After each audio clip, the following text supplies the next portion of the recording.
Breaking news, অবশেষে SSC পরীক্ষা 2024 নিয়ে আন্তঃশিক্ষা সমন্বয়ক বোর্ড এবং শিক্ষা মন্ত্রণালয় থেকে অফিসিয়ালি কোনো বিবৃতি প্রকাশ করা হয়েছে এবং জানানো হয়েছে যে আসলে কত তারিখে এসএসসি পরীক্ষাটা নেওয়া সম্ভব হবে, কি কারণে বর্তমানে এসএসসি পরীক্ষাটা আসলে স্থগিত করা হচ্ছে এবং কি কি সমস্যার মধ্যে এসএসসি পরীক্ষার্থীরা রয়েছে, এবং সবচেয়ে বড় দুঃসংবাদ যারা হচ্ছে অটোপাস চাইছো তাদের জন্য রয়েছে। আজকের এই ভিডিওতে এই সকল বিষয়ে তোমাদেরকে জানাবো। প্লিজ সম্পূর্ণ ভিডিওটি একটু মনোযোগ দিয়ে দেখবা, দুই একটা বন্ধুর কাছে ভিডিওটা শেয়ার করে দাও।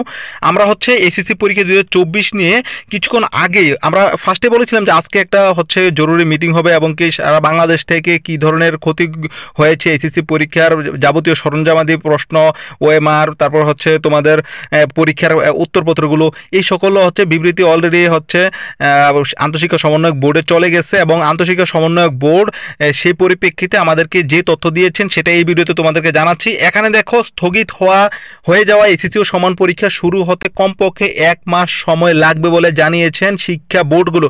কেন 1 মাস লাগবে, কি ধরনের ক্ষয়ক্ষতি হয়েছে, এই বিষয়টা চলো আমরা একটু জেনে নেই।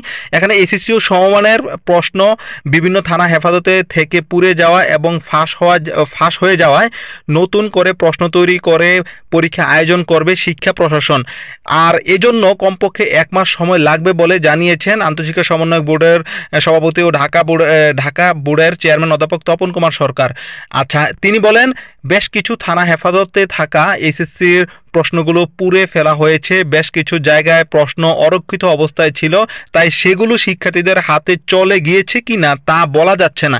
এমন বাস্তবতায় এটা হবে, এমন অবস্থায় নতুন করে প্রশ্ন তৈরি করে পরীক্ষা আয়োজন করতে হবে, আর সেজন্য কমপক্ষে 1 মাস সময় প্রয়োজন। শিক্ষা মন্ত্রণালয়ের সঙ্গে আলোচনা করে দ্রুততম সময়ে প্রশ্ন তৈরির কাজ শুরু করা হবে বলেও জানান আন্তঃশিক্ষা বোর্ড সমন্বয় কমিটির সভাপতি।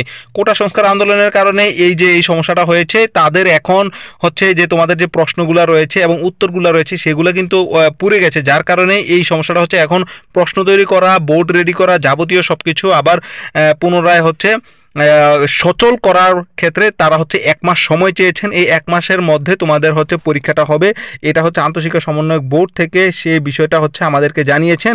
ইনশাল্লাহ তোমাদের পরীক্ষা হচ্ছে। যাদের বললাম যে দুঃসংবাদ, সেটা হলো যারা অটোপাস করছিল তাদেরকে আমি অনেক আগ থেকেই বলতেছিলাম যে আসলে অটোপাস হলে এই সুবিধা এই অসুবিধা, এবং এই বর্তমান সরকার অটোপাস নিয়ে কোনো প্রকার কোনো চিন্তা ভাবনা করছে না।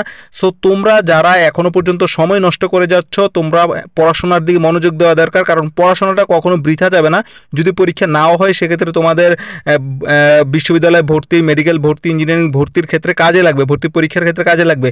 সো এখন দেখতে পাচ্ছ যে আসলে তারা কিন্তু পরীক্ষাতেই নিবে, ঠিক আছে। অলরেডি পরীক্ষার জন্য কিন্তু আরও একটা গুরুত্বপূর্ণ বা জরুরি মিটিং দিবে।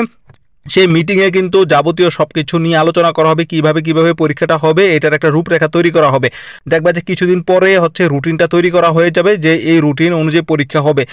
হয়তো বা 1 সপ্তাহ বা 10 দিনের মধ্যেই দেখবা যে রুটিন তৈরি করা হয়ে গেছে, তখন তোমাদেরকে রুটিন আসলে প্রকাশ করা হবে।